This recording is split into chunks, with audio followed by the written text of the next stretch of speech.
Hey guys, how are you? So the reason why I'm making this video is because I want to introduce myself. I feel like I failed to introduce myself. I failed to explain how I even got in this position in the first place. That should have been my first video, but I am going to do that now. My name is Jennifer. I am 28 years old and I've been homeless for about a month now. How I got in this position? Well, I'm going to talk to you guys about 4 years ago when I got pregnant with my daughter.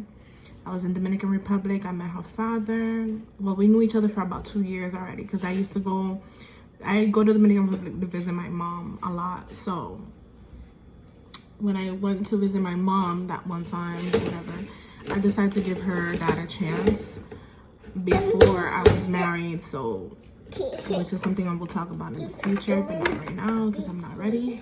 But I was in the middle of the divorce when I got with her father, and I ended up pregnant. I eventually, my father sent to get me, and I was living with my father, and we were fine, and we were happy. He was happy for me because I was told before I couldn't have children in the first place, so we were excited that that was proven wrong. So with that being said, my father met someone and he was happily with that person, and unfortunately I didn't really approve of their relationship because of who my father was becoming with her, unfortunately. And but I knew I couldn't involve myself in his relationship because it was the first relationship he got into after my mother, which was like 20 plus years ago. And so, give me 1 second. Okay, so with that being said, I then made the decision to let my father be, let him be happy with who he wanted to be. And I left to a shelter where it was way different than this. It was like a mansion where they help you basically do whatever you got, just like a shelter. But it was a house, a beautiful house. It was called St. Mary's Shelter in Florida because that's where I'm from. It's where I was raised actually. And so I made the decision to go there, just basically make my father proud, do everything I have to do, and just like pull through on my own so that he can be happy with this person that he was with. Unfortunately, my father, around the end of my pregnancy, started getting extremely sick. I went in, I left a shelter to take care of him. He left the person he was with, and we started living together in a friend's house that was helping us out.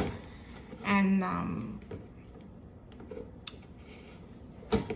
the day I gave birth, my father found out that he had heart disease. So I had to give birth on my own. I was extremely happy. I can't tell you guys I was sad, I was depressed, because that's not true. I was very happy because I said that this was the last time I was going to be alone because I had her. So that's the way I saw it. And my mind was set on my father. How was he feeling? Was he gonna be okay? How were we gonna deal with the situation? Regardless, like, I was giving birth and just thinking about my father the whole time and thinking, what's going on? How did this happen? Whatever the case may be, that's my mind was set on him. So you could say I was happy and worried at the same time.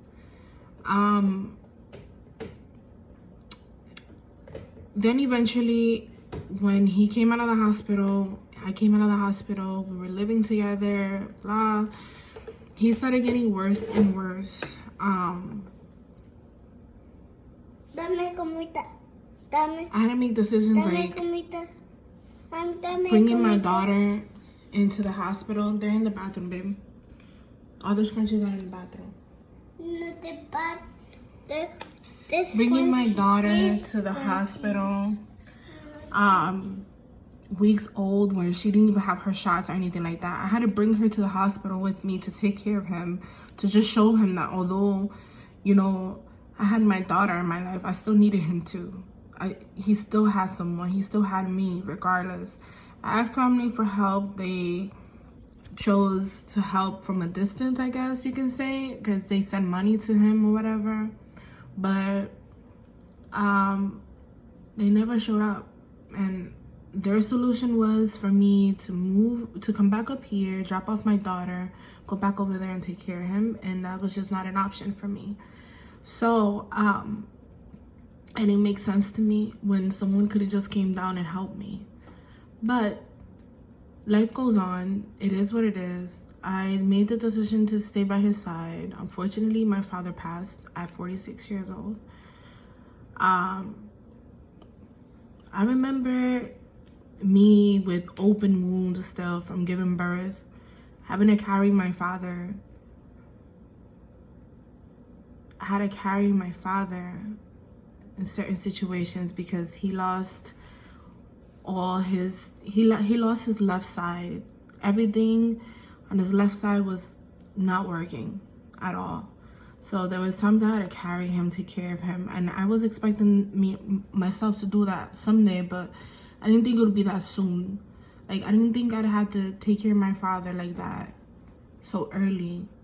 I didn't mind it because my father took care of me my whole life and never gave up. So to me, it was a blessing being able to be there for him in his toughest time. So watching him die by myself was another, like, the hardest thing I had to live in my life. It's the hardest thing. Like, I hope and pray to God I never have to live anything horrible like that again. But I thank God that I was by his side till the end, like till his last breath, and that's what mattered to me. I moved here to New York because I felt like Florida was just not an option anymore if he wasn't there. And my family, of course, could not help me. So eventually I ended up living with my stepfather, who was a blessing in the sky. He looked out for me. He didn't ask me any questions. He took me and my daughter in, treated us as his own. And I will always appreciate and respect that. Beautiful, baby, beautiful. And so, with that being said, eventually me and my stepdad, we lived together for 3 years.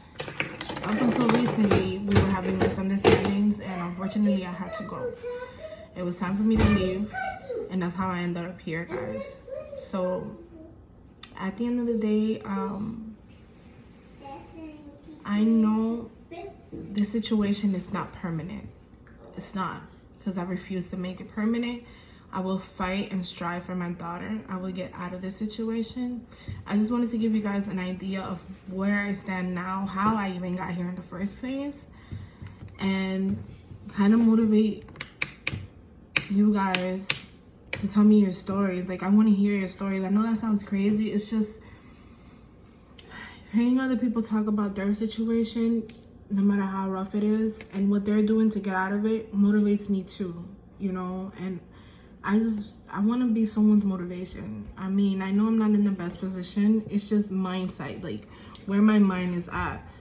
I may not be in the best position, but I'm fighting to be in a better one. And I'm willing that if anybody feels depressed, sad, or alone, to show them that they're not, that I'm here to listen. I'm here to hear you out.